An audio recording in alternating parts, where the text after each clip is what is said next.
we have met that objective and then some.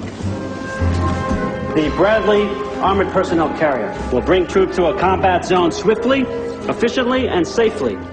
It will hold 11 men, plus a driver, and features a 20-millimeter cannon, which will provide ample firepower and at the same time flexibility. Lightly armored, speedy, and solidly engineered, our troops will be arriving at the battlefield in the very finest American technology has to offer. And at $1.5 million per, a real bargain. Nice work, Colonel. Outstanding. Damn impressive. In other words, it was designed to be a big taxi cab, drive guys to the battlefield and go back home. But how did it end up with a turret on top?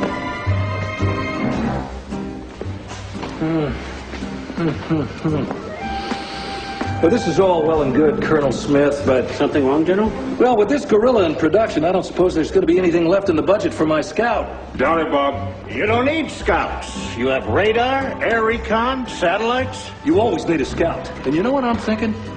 Why couldn't this thing serve as a scout? But it's a troop carrier, General. But this is a speedy vehicle. Why can't it be both?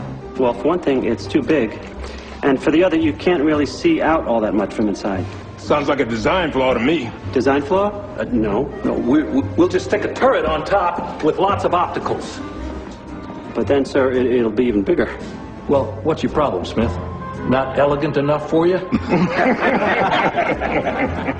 Well, the thing is, General, it's kind of hard to do a sneak and peek when you're over 10 feet tall. He's got a point, Bob. Well, all I know is we need a scout. This is fast enough to do the job, and it's funded. Well, actually, we're a hair over budget. You turned the Bradley into a scout. We're going to be selling them off to some El Presidente de Chimichanga in no time. Anything for surveillance ends up south of the border before the paint even dries. When you needed that anti-aircraft gun, who backed you up on that? You did, Bob. And who testified to appropriations on behalf of that gun? You did, Bob. I'm talking to appropriations next week. Now, do I sell you on my scout or do I not? You did, Bob. And how about some portholes along the side for individual firearms so the fellas can stick out their guns and shoot people? Good. And you know what, Colonel? We already have the turret. We ought to get the biggest bang we can up there. I'm sorry, bang, sir? You can't hurt anybody with that pansy-ass gun. Add on some firepower.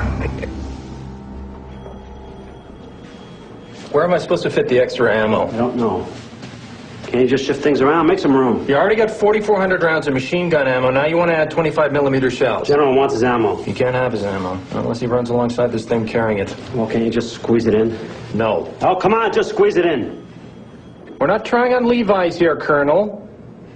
Are you telling me that in a vehicle this size you can't find room for a few rounds of ammunition? Not in its current configuration, no, sir. So the configuration's wrong. There must be something you can dump. Dump, sir? Something you don't need. General, the interior is very spare. Besides the ammunition and the men... Maybe you can leave one of the fellows behind. Put the ammo where the men go. Sir, it is a troop carrier. So, make a couple extra trips. What's the difference?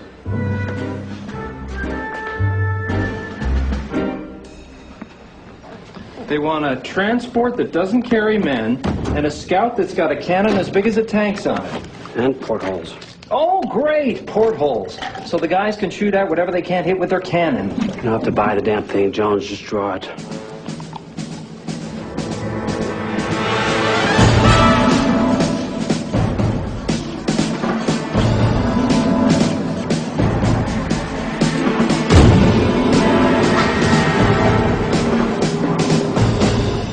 That's one hell of a cannon. That's the problem. Why? You go out in a battlefield with this pecker sticking out of your turret, and the enemy's going to unload on you with all they got. Might as well paint a big red bullseye on the side. But it's a troop carrier, not a tank. Do you want me to put a sign on it in 50 languages? I'm a troop carrier, not a tank. Please don't shoot at me.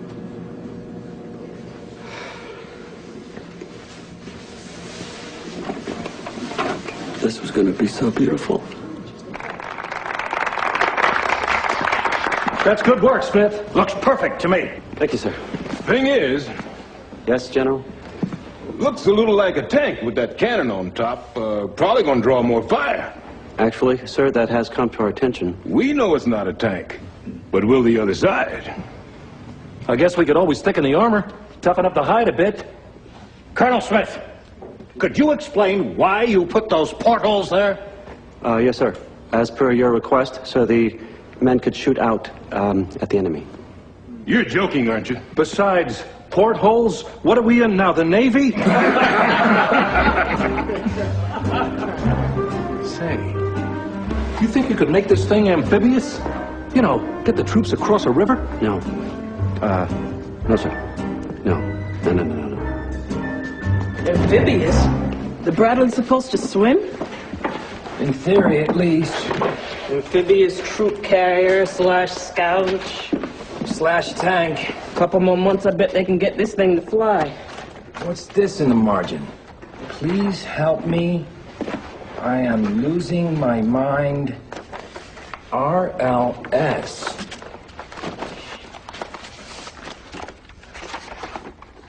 Lieutenant Colonel Robert Laurel Smith, head of oversight and development. Aluminum. This thing's got an aluminum skin. Huh? Anything an enemy tank fires at is gonna go through it like a hot knife through butter. We're doing the specs on using steel rather than aluminum. Of course, steel is much heavier than aluminum, so it won't go as fast. No, we can't lose speed. We lose speed, it won't work as a scout vehicle. It won't keep pace with the M1 tanks either. Thicker armor's a reactive measure. Let's think proactive here. I say equip the thing with anti-tank missiles. Then it can blast those enemy tanks before they get a chance to fire. What do you think, Colonel? Fine! Anti-tank missiles? I don't know. Where do I put them? The men will have to wear the missiles as hats. I don't know, Jones. That's why you get paid the big bucks. Colonel, there's no room. We're not talking Got about... a pair of Levi's. I know! God damn it! What we are talking about is 11 years with nothing to show for it. Except an ulcer the size of the District of Columbia and a career that's on permanent hold. You see this? I've been a bird colonel so long, I swear I'm growing feathers. Now, if you have to design hats to hold those goddamn missiles, then just do it.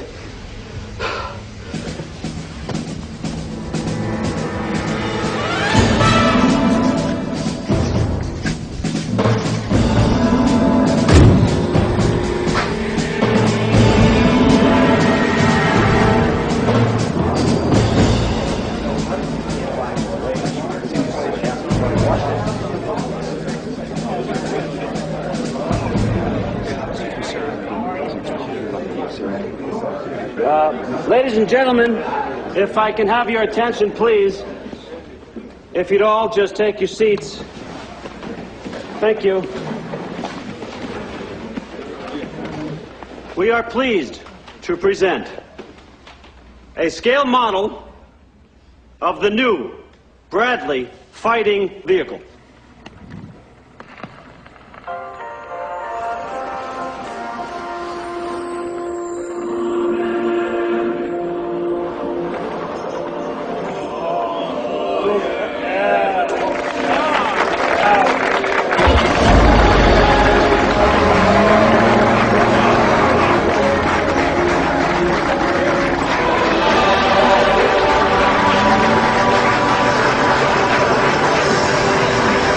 Featuring scout, troop transport, and anti-tank capabilities.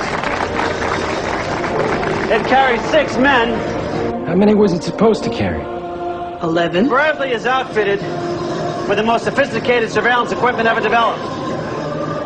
It is also equipped with a rapid-fire cannon and an anti-tank rocket launcher. Which means it's loaded with 1,500 shells and 10-tow anti-tank missiles. So in summation, gentlemen, what you have before you is a troop transport that can't carry troops, a reconnaissance vehicle that's too conspicuous to do reconnaissance, And a quasi-tank that has less armor than a snowblower, but has enough ammo to take out half of DC. Fantastic. Congratulations.